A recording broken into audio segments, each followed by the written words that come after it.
के जरिए दलितों गरीबों पर हमला बंद करो, बंद करो, बंद करो। बिहार में भाजपा की गुंडाई नहीं चलेगी।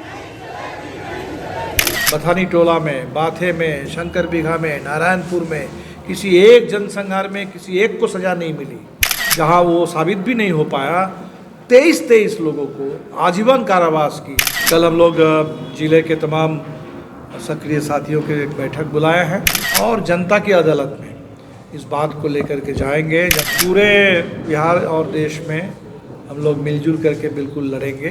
22 और हमारे सक्रिय साथियों को, जिनमें से कई बुजुर्ग साथी भी हैं, इस मामले में जो सज़ा सुनाई गई वो बिल्कुल तथ्य पर आधारित नहीं है।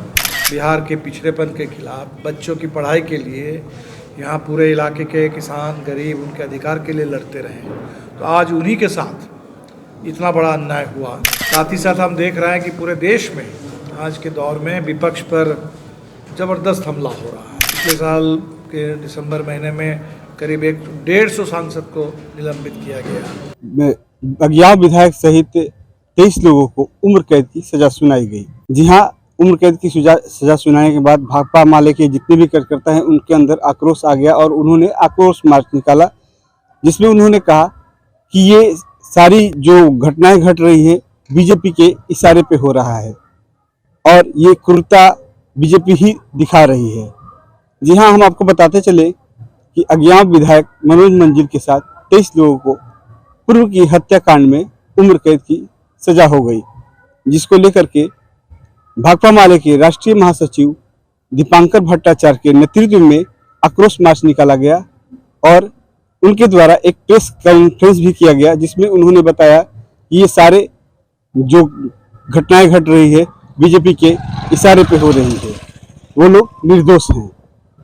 और भी उन्होंने बहुत सारी बातें की। प्रेस कॉन्फ्रेंस में मीडिया को संबोधित किया। हम प्रेस कॉन्फ्रेंस भी सुनाते हैं आपको, उन्होंने क्या कहा।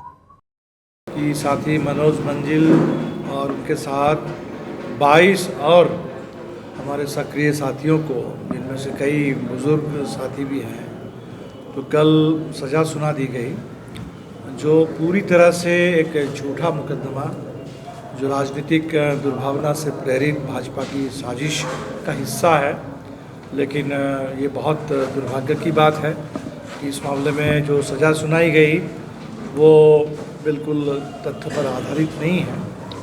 और तो अन्याय, मनोज मंजिल लगातार न्याय के लिए लड़ते रहे, गरीबों के अधिकार के लिए लड़ते रहे, दलितों के अधिकार के लिए, सामाजिक उत्पीड़न के खिलाफ, आर्थिक शोषण के खिलाफ, बिहार के पिछड़ेपन के खिलाफ, बच्चों की पढ़ाई के लिए, यहाँ पूरे इलाके के किसान गरीब उनके अधिकार के लिए लड़ते रहे, तो आज उन्हीं के साथ इतना बड़ा अन्याय हुआ और उनके साथियों के साथ। तो जाहिर सी बात है कि ये कोशिश है इस दौर में कि भोजपुर और पूरे बिहार में जो गरीबों की लड़ाई है, उस लड़ाई को रोकने के लिए, उस आवाज़ को खामोश कर देने की साजिश है।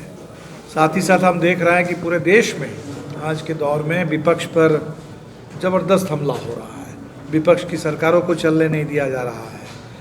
अब सांसदों को निलंबित कर दिया जा रहा है, निष्कासित कर दिया जा रहा है। पिछले साल के दिसंबर महीने में करीब 150 सांसद को निलंबित किया गया। हेमंत सोरेन की गिरफ्तारी हो गई। तो ऐसे दौर में जहां पूरे विपक्ष के ऊपर हमला है, तो हमारे भी साथी के ऊपर हमला हुआ है। तो इसके खिलाफ पूरे बिहार और देश में हम लोग मिलजुल करके बिल्कुल लड़ेंगे।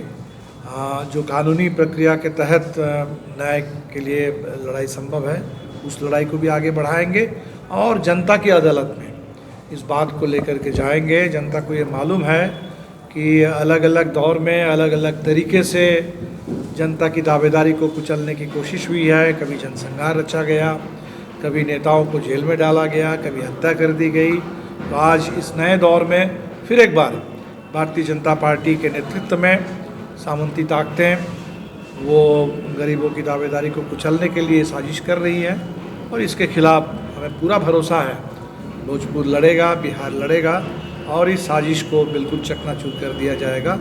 कल हम लोग जिले के तमाम सक्रिय साथियों के एक बैठक बुलाए हैं और उसी में हम आगे के लिए तय करेंगे। और एक सप्ताह पूरे भोजपुर में ये विरोध कार्यक्रम रहेगा, गांव-गांव तक। जो हमारे 23 साथी जिनको फंसाया गया आजीवन कारावास की, इस पूरे बिहार में 60 लोगों का जनसंहार हो गया। बथानी टोला में, बाथे में, शंकर बिघा में, नारायणपुर में किसी एक जनसंहार में किसी एक को सज़ा नहीं मिली। और यहाँ एक हत्या के मामले में जहाँ वो साबित भी नहीं हो पाया, 23 लोगों को आजीवन कारावास की सज़ा सुनाई जाती है। तो न्याय के नाम पर ये एक ज़बरदस्त एक प्रहसन है और मजाक है। और इसीलिए ये निश्चित तौर पर पूरे बिहार में इस सवाल पर जो न्यायपसंद जनता है वो लड़ेगी। इस सवाल को लेकर के न्याय की लड़ाई आगे बिल्कुल बढ़ेगी। भोजपुर न्यूज के लिए विष्णुदेव उपाध्याय। देशवा न्यूज पर वीडियो देखने के लिए लाइक करें, सब्सक्राइब करें, साथ ही बेल आइकन दबाना न भूलें।